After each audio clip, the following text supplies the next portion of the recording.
Бөек Ватан сугышы музей мемориалында Татарстан авиациясына караган экспозиция бар. Бәхетле тыныч тормышта үскән яңа буыннарга ул әби-бабаларыбызның канлы еллардагы фидакарьлеге, бердәмлеге турында сөйли. Онытыла барган тарихыбызны яңарта. Безнең Казанда менә шундый кичкенә самолетларда чыгарыла башлый. Ул По-2 или У-2 дип атаганнар инде аны. Бу самолетлар бик җиңел булган. Алар бары 100 килограмм груз гына күтәрә алганнар инде. Самолетлар үзләре агачтан эшләнгән була. Аның канатлары фанер була. Һәм һавада шушындый самолетлар барлыкка килгәч, немец солдатлары башта аннан көлә торган булганнар. Һәм аларны рус фанер дип атый торган булганнар. Соңыннан инде алар көлүләреннән туктыйлар. Аның өчен бу самолетлар алар өчен бик куркыныч булып чыга.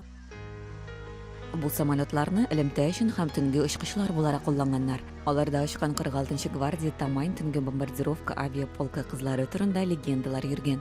19-20 яшьлек 23 кыз дошманны калтыратып торганнар.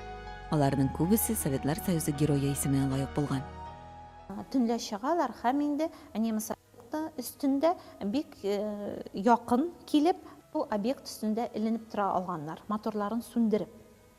Менә шулай итеп булар тавышсыз да, караңгы булгач алар күренмәгәндә, һәм инде немец часовойның дәмәк төпчеген күреп тә, алар шушы объектны бомбага тота алган булганнар. Немецлар бу кызларны төн пәриләре дип атаганнар һәм һәр бәреп төшерелгән самолетка 5000 марка акча вәгъдә иткәннәр. Шулай кызларның югары дәрәҗәдәге ордены белән бүләкләгәннәр. Төн пәриләрен әсирлеккә дә алмаганнар, шунда ук атып үтергәннәр. Кызлар арасында безнең Татарстан кызлары да бар. Татарстан дип алар Татарстанда туып үсмәгәннәр инде, тик үзләренең язмышлары белән Казан белән бәйле булган бу кызлар.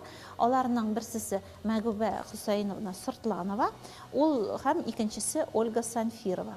Мәгүбә Сыртланова сугыш вакытында 780 сугышчан очыш ясый һәм күп кенә немец объектларын, немец солдатларын юк итүгә ирешә. Ил икенче самолетын дошманнар кара үлем дип атаганнар. Аларның берсендә Казанның Киров районында туып үскән Николай Столяров очкан. Ул барлыгы 164 очыш ясый һәм 2 тапкыр Советлар Союзы герое исеменә лаек була. Тылда калучыларда ут эчендәгеләргә ярдәм итү өчен барын да эшләгәннәр. Безнең тылда калучылар көче белән җыелган акчага авиа дивизия төзелә. Менә без монда шушы кадрларны күрәбез. 202-нче авиадивизияның Совет Татарстаны эскадрильясы самолетлары сезнең күз алдыгызда. Аның өчен бит инде сугыш вакытында тылда калган безнең әбиләребез, тылда калган халык, алар шушы авиадивизияны төзер өчен акча җыйганнар. Комсомоллар ярдәме белән генә дә 10 миллион акча җыела.